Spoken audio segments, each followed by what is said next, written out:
Hello friends, સ્વાગત છે તમારું અમારી ચેનલ ખાના પીના ફૂડ્સમાં। તો આજે આપણે બનાવીશું ઉત્તરાયણ સ્પેશિયલ સુરતી ઊંધિયું, કાં તો તમે તેને લીલું ઊંધિયું પણ કહી શકો।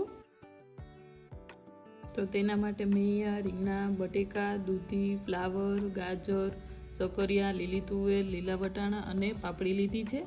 ત્યાર પછી ટમેટા, લીંબુ, લીલી ડુંગળી, ટોપરાનું છીણ, લીલું લસણ, આદુ મરચાં લસણની પેસ્ટ। હવે આપણે એક મોટું વાસણ લઈને એમાં આપણે બધી શાકભાજીને મિક્સ કરી દઈશું। પહેલાં આપણે ફ્લાવર, રીંગણા, બટેકા, દૂધી, ગાજર, સકરિયા, લીલા વટાણા, લીલી તુવેર અને પાપડી એડ કરશું।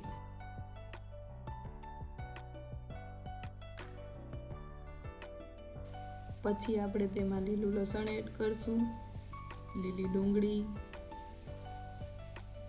ટોપરાનું છીણ, આદુ મરચાં લસણની પેસ્ટ અને થોડી હળદર, થોડું લાલ મરચું પાવડર, થોડો ગરમ મસાલો અને સ્વાદ પ્રમાણે મીઠું એડ કરશું। તમારી પાસે જે પણ શાકભાજી હોય એ શાકભાજીથી તમે ઊંધિયું બનાવી શકો છો, કાં તો તમને જે શાકભાજી પસંદ હોય એ જ શાકભાજીથી તમે ઊંધિયું બનાવી શકો છો। 2 ચમચી જેટલું ધાણા જીરું અને 2 ચમચી જેટલું તેલ નાખશું। પછી આપણે બધા મસાલા અને શાકભાજીને મિક્સ કરી દઈશું, જેથી કરીને મસાલો બધો શાકભાજીને ચોંટી જાય। હવે મેં અહીંયા કઢાઈ લીધી છે। કઢાઈમાં આપણે 1 વાટકા જેટલું તેલ એડ કરશું।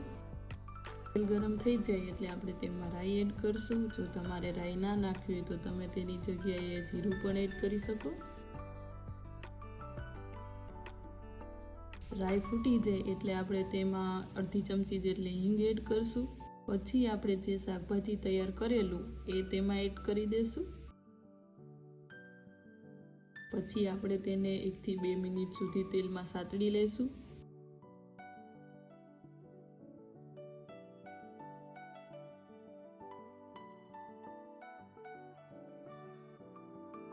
બે થી 3 મિનિટ સુધી ઊંધિયું તેલમાં સતળાઈ જાય એટલે આપણે તેમાં ટમેટા એડ કરી દઈશું અને ટમેટાને આ રીતે ઉપર મૂકીને તેને ઢાંકીને 2 થી 3 મિનિટ સુધી ચડવા દઈશું।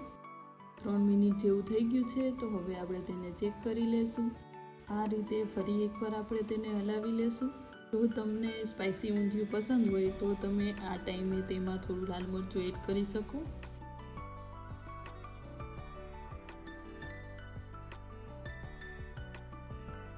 પછી આપણે તેમાં 1 વાટકા જેટલી માંડવીને ક્રશ કરીને એડ કરશું અને તેને ઊંધિયા હારે મિક્સ કરી દઈશું।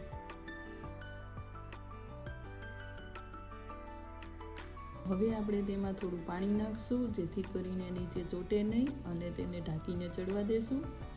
ફરી આપણે તેને એકવાર ચેક કરી લેશું।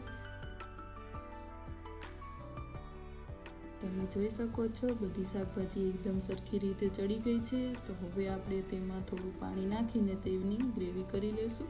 મેં અહીંયા અડધા ગ્લાસ જેટલું પાણી એડ કર્યું છે। જો તમારે વધારે ગ્રેવી કરવી હોય તો તમે તેમાં વધારે પાણી પણ એડ કરી શકો। ગ્રેવી પાકી જાય એટલે આપણે ગેસને બંધ કરી દઈશું।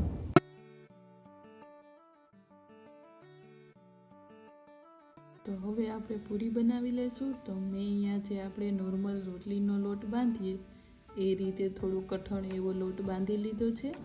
ત્યાર પછી તેમાં પૂરીની સાઈઝનો નાનો લુવો લઈને તેને વણી લેશું। તેલ ગરમ થઈ જાય એટલે આપણે તેમાં પૂરી નાખી દઈશું। આ રીતે ફેરવીને તેને બંને બાજુથી ફ્રાય કરી લેશું। પૂરી ફ્રાય થઈ ગઈ છે, તો હવે આપણે તેને એક પ્લેટમાં કાઢી લેશું। હવે આપણે એક પ્લેટમાં ઊંધિયું અને પૂરીને સર્વ કરશું। તો તૈયાર છે સુરતી ઊંધિયું। આ રીતે તમે જરૂરથી ટ્રાય કરજો। જો તમને મારી રેસીપી ગમી હોય તો વિડીયોને લાઇક, શેર અને ચેનલને સબસ્ક્રાઈબ જરૂરથી કરજો।